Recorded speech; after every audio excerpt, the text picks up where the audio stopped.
नमस्कार, मेरा नाम राहुल और स्वागत है यूनिवर्सल क्लासेस 2.0 में। अच्छा, इस वीडियो में हम डिस्कस करेंगे कि क्या जिस तरीके से हम टेंसेस को सीख रहे हैं, मोस्टली जो स्कूल्स में जो तरीका अपनाया जाता है टेंसेस को सिखाने का, क्या वो तरीका सही है। अब तरीका कौन सा है कि खाना खाता हूँ, ता हूँ, ते हैं, ता है, रहा है, रही हैं, रहे थे। अब ये जो तरीका है सिखाने का, वो टीचर के लिए तो आसान है कि उसको बहुत सारे क्वेश्चन का आंसर नहीं करना है। उसने बोल दिया कि जहाँ पर ता है वहाँ पर वर्ब की फर्स्ट फॉर्म या फिर उसके साथ ऐसी एस लगा दो, जहाँ पर रहा है, रही है, उसके साथ ये लगा दो। अब टीचर के लिए बहुत आसान है, लेकिन उसके कॉन्सिक्वेंसेज हमें देखने को मिलते हैं जब हम इंग्लिश स्पीकिंग सीखते हैं, जब हम इंग्लिश को बोलना सीखते हैं, तो वहाँ पर ये चीज़ हमारे लिए बड़ी चैलेंजेस लेकर आते हैं। अब कैसे?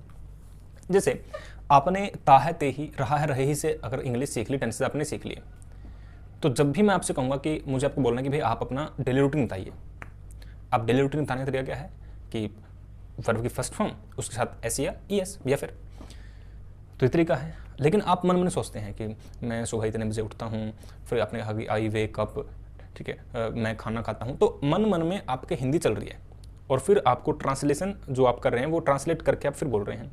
अब ये जो चीज़ है, पहली बात तो टाइम कंज्यूमिंग है, तो इसमें सामने वाले को वेट बहुत करना पड़ेगा। और एक अच्छी कॉन्वर्सेशन का मतलब क्या है कि जब सामने वाला हमारी बातें सुनने में इंटरेस्टेड हो, हमें बातों को इस प्रकार से बोलना है कि सामने वाला उसमें रुचि दिखाए, तो वही तो एक अच्छी कॉन्वर्सेशन है। तो अब इससे क्या होगा कि हमारी जो कॉन्वर्सेशन है वो खराब, क्योंकि सामने वाले को जो आंसर उसको कुछ सेकंड में मिलना चाहिए था, वो आंसर उसको कुछ मिनटों में मिल पा रहा है, तो टाइम बहुत ज़्यादा वेस्ट होगा। तो उससे क्या होगा, कॉन्वर्सेशन बड़ी बोरिंग होगी, पहली बात। दूसरी बात क्या है, अब आपको जब इंग्लिश बोलनी है तो आप एकदम से नहीं आंसर कर पाएंगे। जब तक आपके कान में ता है, ते ही, रहा है, रही नहीं पड़ेगा, तब तक आप इंग्लिश नहीं बोल पाएंगे, क्योंकि आपने सीखा ऐसी है, कर रहा हूँ, आई एम डूइंग दिस, वह खाना खा रहा है, ही इज़ ईटिंग फूड, तो रहा है, रही से आपने सीख रखा है। तो आपके दिमाग को आदत है कि जब तक रहा है, रही कानों में नहीं पड़ेगा तब तक वो सेंटेंस नहीं बना पाएगा। अब सामने वाला अगर हिंदी में आपको सेंटेंस दे कि भाई मैं खाना खा रहा हूँ, आप इसको ट्रांसलेट करिए, तो वो बड़े आराम से वो कर देंगे कि हाँ रहा है, रही आपने पकड़ लिया, तो आप उसको आंसर कर देंगे। लेकिन जब सामने वाला इंग्लिश बोलता है तो आप वेट करने की, यार ये कब रहा है, रही कहेगा, ये कब ता है, तही कहेगा, लेकिन उसको नहीं बोलना है, तो आप उसका आंसर नहीं कर पाएंगे, और एकदम से तो आंसर आप कभी नहीं कर पाएंगे। तो ये इसकी बड़ी समस्या है। अच्छा, अब इसको हम, तो तरीका क्या है? अब ऐसा नहीं है कि अगर आपने ता है, तही से जो भी सेंटेंस बनाया अपने तरीके से वो गलत है, बिल्कुल सही है। लेकिन समस्या क्या है कि क्या जब हम स्पीकिंग करेंगे तो क्या हम एकदम से आंसर कर पाएंगे? क्या हम कन्वर्सेशन को थोड़ा सा ठीक ठाक चला पाएंगे? उसको मेन बात उसकी है। तो हमें क्या करना पड़ेगा, बीच में से हिंदी को कहीं ना कहीं ड्रॉप करना पड़ेगा। ये जो हम ट्रांसलेशन करते हैं, कभी बाहर करते हैं, कभी बोलकर करते हैं, कभी मन में करते हैं, तो कहीं ना कहीं हमें इस ट्रांसलेशन को ड्रॉप करना पड़ेगा। अब उसका तरीका क्या है?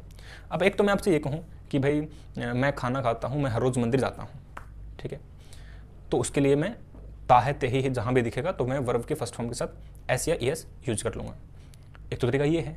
एक मैं आपसे सिंपल कहूँ कि भाई आपको ये फंडे में नहीं पढ़ना है कि ता है, ते ही नहीं है, उस पर आपको ध्यान नहीं देना है, वो चीज़ें रहेंगी वहाँ पर, लेकिन आपको वो चीज़ इग्नोर करनी है कि ता है, ते ही को आपको रट्टा नहीं लगाना है वहाँ पर।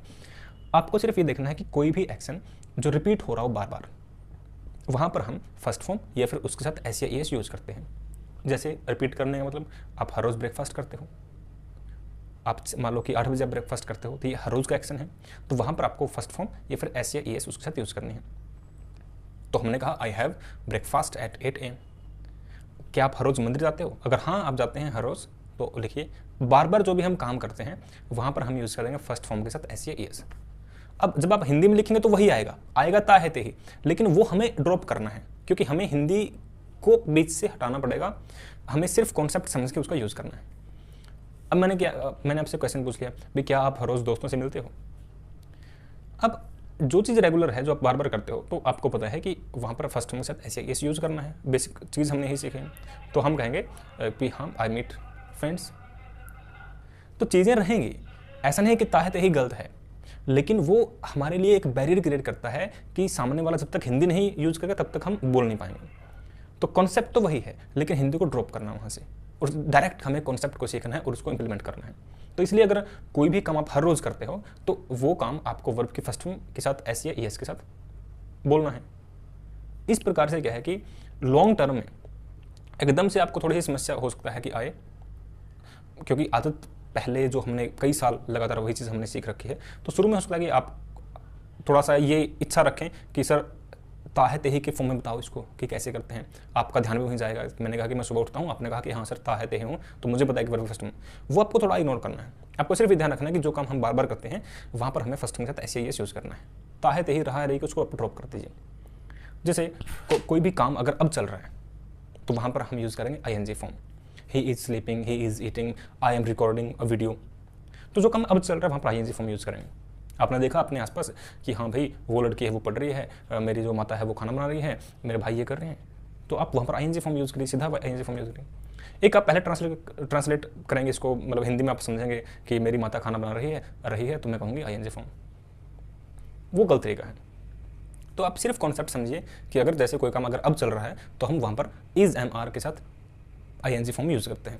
अगर कोई काम मान लो कि आप कल 5 बजे आप घर पे आए तो आपने देखा कि भाई आपकी जो माता है वो खाना बना रही थी, तो पास्ट का कोई टाइम है, उस टाइम पर अगर कोई काम चल रहा हो तो हम वहाँ पर यूज़ करते हैं वॉज वर्ब के साथ ING।